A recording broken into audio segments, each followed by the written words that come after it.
मेरे प्यारे व्यूवर्स, मैं सुमन अपने YouTube channel creators and viewers पर आप सबों का हार्दिक स्वागत करता हूं और आशा करता हूं कि आप सभी मज़े में होंगे और अपनी तैयारी ज़ोर शोर से कर रहे होंगे। आपकी तैयारी को और मजबूती प्रदान करने के लिए आज मैं प्रतियोगिता दर्पण मई 2023 अंक से राष्ट्रीय घटनाक्रम लेकर प्रस्तुत हूँ और आशा करता हूँ कि आपके लिए उपयोगी सिद्ध होगा। आपसे रिक्वेस्ट है कि मेरे वीडियो को बिना स्किप किए हुए पूरा देखें और अच्छा लगे तो प्लीज़ लाइक करें, कमेंट करें और अपने तैयारी कर रहे अन्य मित्रों को भी शेयर अवश्य करें। और अगर आप पहली बार मेरे चैनल को विजिट किए हैं, देख रहे हैं हमारे वीडियो को, तो प्लीज़ इसे मेरे चैनल को सब्सक्राइब कर बेल नोटिफिकेशन को भी ऑन कर लीजिए ताकि जो भी वीडियो मैं अपलोड करूं आप तक आसानी से पहुंच सके। और एक बात कहना चाहूँगा कि जो भी मैं आप तक सूचना पहुँचा पा रहा हूँ ये प्रतियोगिता दर्पण पत्रिका से संकलित है और इसके लिए मैं प्रतियोगिता दर्पण पत्रिका का अनेक आभार व्यक्त करता हूँ। इनकी पूरी टीम का, इनके पूरे सिस्टम का मैं अनेक आभार व्यक्त करता हूं। और एक बार आपसे कहना चाहूँगा कि मेरे वीडियो को देखने के बाद एक बार आप प्रतियोगिता दर्पण पत्रिका का फास्ट रिव्यू राष्ट्रीय घटनाक्रम से संबंधित कर लें, जिससे आपको इससे संबंधित जो पूरा तथ्य है वो आत्मसात हो पाएगा। तो चलिए मित्रों, शुरू करते हैं राष्ट्रीय घटनाक्रम। और राष्ट्रीय घटनाक्रम में जो पॉइंट है वो 10 पॉइंट है। अगर इन ब्रीफ उसको हम बोलें तो ये है, पहला पॉइंट है मानहानि के एक मामले में वरिष्ठ कांग्रेसी नेता श्री राहुल गांधी को 2 वर्ष के कारावास की सजा के पश्चात लोकसभा की सदस्यता समाप्त। दूसरा पॉइंट है जांच एजेंसियों के दुरुपयोग के विरुद्ध 14 विपक्षी राज्यों की सर्वोच्च न्यायालय में याचिका। तीसरा पॉइंट है दिल्ली व मुंबई के बाद अब भोपाल में दिव्य कला मेला संपन्न। चौथा पॉइंट है सतह से आकाश में मार करने वाली मध्यम दूरी की मिसाइल INS विशाखापत्तनम से परीक्षण। पांचवा पॉइंट है मुख्य चुनाव आयुक्त व चुनाव आयुक्तों की नियुक्ति प्रधानमंत्री की अध्यक्षता वाली 3 सदस्यीय समिति की संस्तुति के आधार पर हो, सर्वोच्च न्यायालय का फैसला। छठा पॉइंट है नासा व इसरो के सहयोग से विकसित उपग्रह निसार का प्रक्षेपण अगले वर्ष संभावित। सातवां पॉइंट है 12 वर्ष पुराने निष्क्रिय उपग्रह को नियंत्रित तरीके से इसरो ने समुद्र में गिराया। आठवां पॉइंट है उच्च न्यायालयों में न्यायाधीशों की स्वीकृत संख्या एवं रिक्तियां। नौवां पॉइंट है राजस्थान में 19 नए जिलों का गठन। और 10वां और अंतिम पॉइंट है इसरो के द्वारा ब्रिटिश कंपनी OneWeb के 36 उपग्रहों का प्रक्षेपण। अब विस्तार से इसी पॉइंट को डील करते हैं। पहला पॉइंट है मानहानि के एक मामले में वरिष्ठ कांग्रेसी नेता श्री राहुल गांधी को 2 वर्ष के कारावास की सजा के बाद लोकसभा की सदस्यता समाप्त। 2019 में कर्नाटक में कोलार में एक जनसभा को संबोधन के दौरान मोदी उपनाम के संबंध में अपमानजनक टिप्पणी करने के 4 वर्ष पुराने एक मामले में कांग्रेस नेता श्री राहुल गांधी को सूरत की एक अदालत ने मानहानि का दोषी करार देते हुए 2 वर्ष के कारावास की सजा 23 मार्च 2023 को सुनाई है। अदालत में इस फैसले के विरुद्ध अपील का समय देते हुए फैसले को 1 माह के लिए स्थगित भी किया गया है। तथापि लोकसभा सचिवालय ने त्वरित कार्रवाई करते हुए संविधान के अनुच्छेद 102(1) के साथ जनप्रतिनिधित्व अधिनियम 1951 के सेक्शन 8 के तहत राहुल गांधी की लोकसभा की सदस्यता तत्काल प्रभाव से समाप्त 23 मार्च 2023 से कर दी है। इसके साथ ही उनकी वायनाड लोकसभा सीट को रिक्त घोषित करते हुए इसकी सूचना चुनाव आयोग को प्रेषित कर दी है। नेक्स्ट टॉपिक है जांच एजेंसियों के दुरुपयोग के विरुद्ध 14 विपक्षी दलों की सर्वोच्च न्यायालय में याचिका।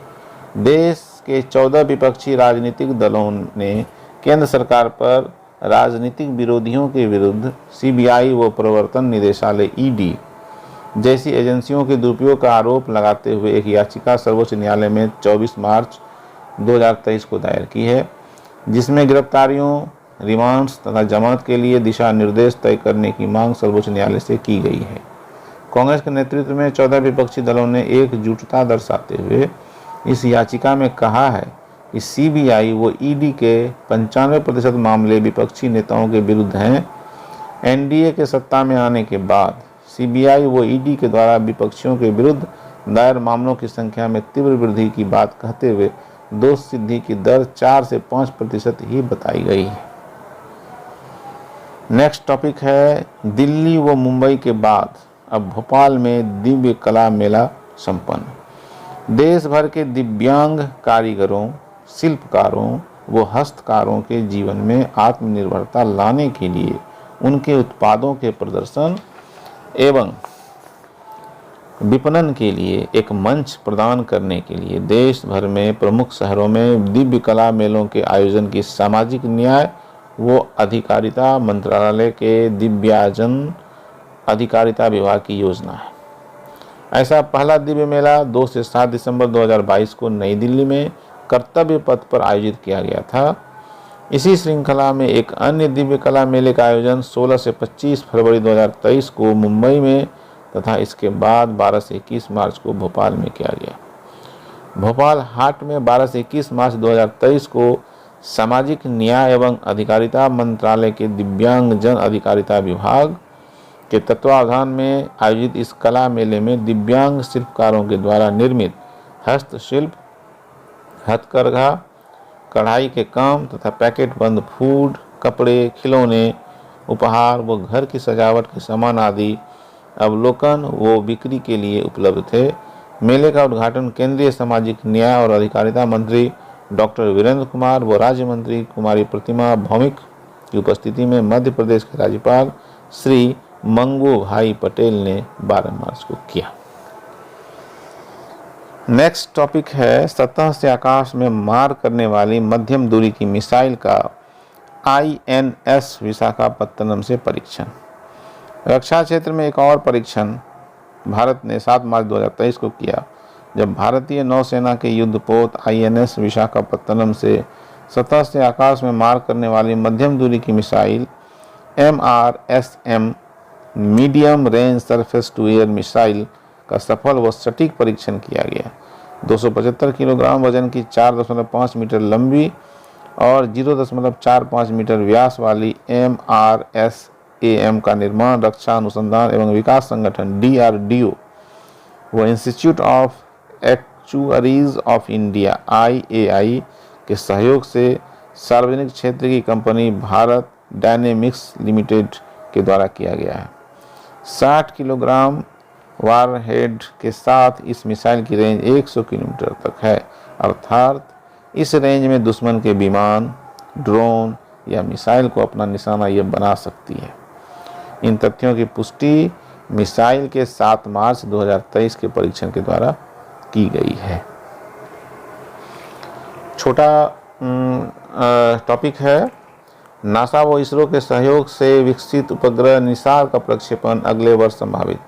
पृथ्वी की सतह के अवलोकन के लिए अमेरिकी अंतरिक्ष एजेंसी नासा व इसरो के द्वारा संयुक्त रूप से विकसित उपग्रह Nisar NASA ISRO synthetic aperture radar 9 मार्च 2023 को बेंगलुरु पहुंच गया, जहां से उसे इसरो सैटेलाइट असेंबलिंग सेंटर ले जाया गया।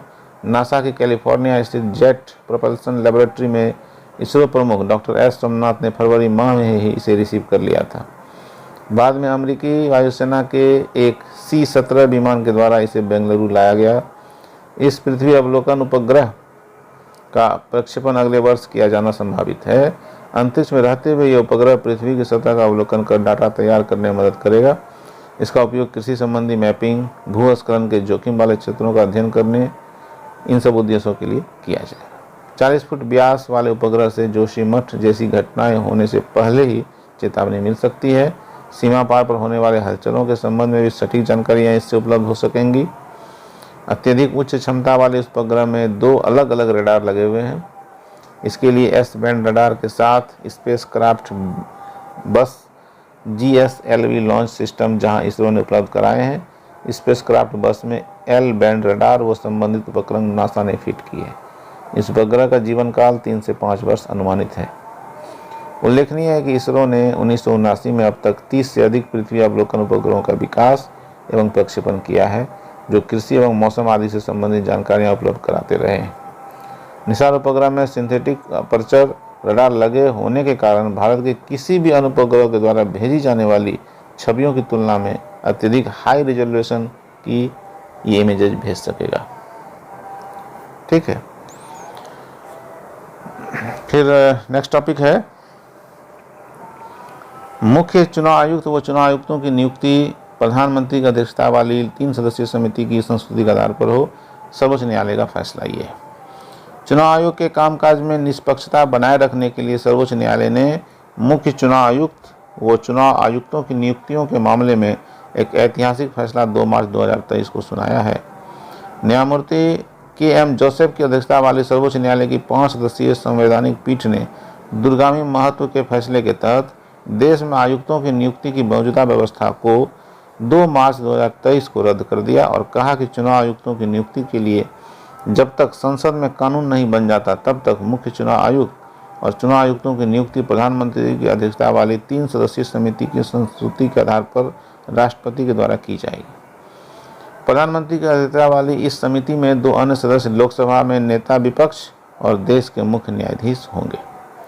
पीठ के फैसले में कहा गया है कि लोकसभा में विपक्ष के नेता का पद रिक्त होने की स्थिति में सबसे बड़े विपक्षी दल के नेता को इस पैनल में शामिल किया जाएगा। पीठ ने अपने सर्वसम्मत फैसले में कहा कि चुनाव आयोग के कामकाज को कार्यकारी हस्तक्षेप से अलग करने की आवश्यकता है।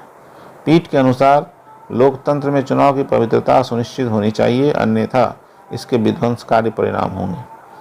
पीठ ने कहा कि चुनावी प्रक्रिया का निरंतर दुरुपयोग लोकतंत्र को कब्र तक पहुंचाने का सबसे निश्चित तरीका है। यह फैसला सुनाने वाली न्यायमूर्ति के.एम. जोसेफ की अध्यक्षता वाली संविधान पीठ में 4 अन्य न्यायाधीश न्यायमूर्ति अजय रस्तोगी, न्यायमूर्ति अनिरुद्ध बोस, न्यायमूर्ति हृकेश रॉय और न्यायमूर्ति सी.टी. रवि कुमार शामिल थे। केंद्रीय सतर्कता आयुक्त सीबीसी तथा केंद्रीय जांच ब्यूरो सीबीआई प्रमुख के बाद चुनाव आयोग ऐसी तीसरी संस्था होगी जिसके सदस्यों की नियुक्ति प्रधानमंत्री, विपक्ष के नेता तथा एक अन्य सर्वोच्च न्यायाधीश की संस्तुति के आधार पर होगा। नेक्स्ट टॉपिक है 12 वर्ष पुराने निष्क्रिय उपग्रह को नियंत्रित तरीके से इसरो ने समुद्र में गिराया। भारतीय अंतरिक्ष अनुसंधान संगठन इसरो ने 12 वर्ष पूर्व पृथ्वी की निचली कक्षा में स्थापित उपग्रह मेगाट्रॉपिक्स 1 को अत्यंत नियंत्रित तरीके से सफलतापूर्वक 7 मार्च 2023 को प्रशांत महासागर में गिरा दिया। लगभग 1000 किलोग्राम वजन के इस उपग्रह को इसरो ने फ्रांस की अंतरिक्ष एजेंसी CNES के सहयोग से 12 अक्टूबर 2011 को प्रक्षेपित किया था। 3 वर्ष तक मौसम की जानकारी देने के लिए डिजाइन किए गए इस उपग्रह की 10 वर्ष से अधिक समय तक सेवाएं प्रदान की थी। अनुपयोगी होने के बाद इसरो अगस्त 2022 से ही पृथ्वी से इस उपग्रह की दूरी को निरंतर कम कर रहा था। अंतरिक्ष की किसी अन्य वस्तु के साथ इसके टकराव को टालने के लिए इस दूरी को 20 गंभीर प्रयासों से धीरे धीरे कम किया गया तथा अंततः 7 मार्च 2023 को इसे प्रशांत महासागर में गिरा दिया गया। इसरो के अनुसार इसे यदि नीचे नहीं गिराया जाता तो यह निष्क्रिय उपग्रह 100 वर्ष तक अपनी कक्षा में पृथ्वी के चक्कर लगाता रहता। इसरो के अनुसार इस उपग्रह को वापस लौटाने की दृष्टि से डिजाइन नहीं किया गया था, इसीलिए इसे धरती पर सुरक्षित गिराना बेहद चुनौतीपूर्ण कार्य था। नेक्स्ट टॉपिक है उच्च न्यायालयों में न्यायाधीशों की स्वीकृत संख्या एवं रिक्तियां। सर्वोच्च न्यायालय व देश के सभी 25 उच्च न्यायालयों में लंबित मामलों की संख्या 1 फरवरी 2023 की स्थिति के संबंध में जानकारी प्रतिवेदन अप्रैल 2023 के अंक में पृष्ठ 11 पर दी गई थी। आप वहां भी देख सकते हैं। इन न्यायालयों में न्यायाधीशों की अनुमोदित संख्या और रिक्तियों के संबंध में प्रमाणित आंकड़े पाठकों की जानकारी के लिए यहाँ प्रकाशित किए जा रहे हैं और इससे मैं आप जो है आप दर्पण जो ये अंक है इसमें भी आप देख सकते हैं। मई 2023 वाला जो अंक है इसका राष्ट्रीय घटनाक्रम जब आप फास्ट रिव्यू करेंगे उस समय आप इसको आप देख सकते हैं। ठीक है, तो आप चूँकि एक डाटा है, इस डाटा को आप ठीक से देख लीजिएगा। और नेक्स्ट टॉपिक है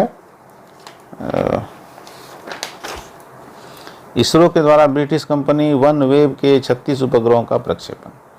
भारतीय अंतरिक्ष अनुसंधान संगठन इसरो ने उपग्रहों के वाणिज्यिक प्रक्षेपण के क्षेत्र में एक बड़ी उपलब्धि 26 मार्च 2023 को उस समय प्राप्त की जब ब्रिटेन स्थित network access associated limited OneWeb group के 36 उपग्रहों को अपने सबसे भारी एवं शक्तिशाली रॉकेट LVM-3 के जरिए अंतरिक्ष में उनकी निर्धारित कक्षा में सफलतापूर्वक स्थापित किया। 43.5 मीटर लंबे इस रॉकेट का प्रक्षेपण आंध्र प्रदेश में श्रीहरिकोटा स्थित सतीश धवन अंतरिक्ष केंद्र से 26 मार्च 2023 को प्रातः 9 बजे किया गया। रवाना होने के 19 मिनट बाद ही इसके सभी उपग्रह अलग अलग चरणों में इससे अलग होकर अपनी निर्धारित कक्षा में स्थापित हो गए हैं। इसके साथ ही इसरो का ये LVM-3 M31 वनवेव इंडिया 2 मिशन कामयाब हो गया। इसरो का वर्ष 2023 का यह दूसरा मिशन था। इस वर्ष के पहले मिशन के तहत उसके नवविकसित छोटे व्यावसायिक प्रक्षेपण यान SSLV के द्वारा 10 फरवरी को 3 छोटे उपग्रहों को उनकी वांछित कक्षाओं में स्थापित किया गया था। वनवेव एक वैश्विक संचार नेटवर्क कंपनी है जो सरकारों एवं उद्योगों को संपर्क की सुविधा उपलब्ध कराती है। वनवेव ने पृथ्वी की निचली कक्षा में 72 उपग्रहों को स्थापित करने के लिए इसरो की वाणिज्यिक शाखा new space India limited NSIL के साथ अनुबंध किया था।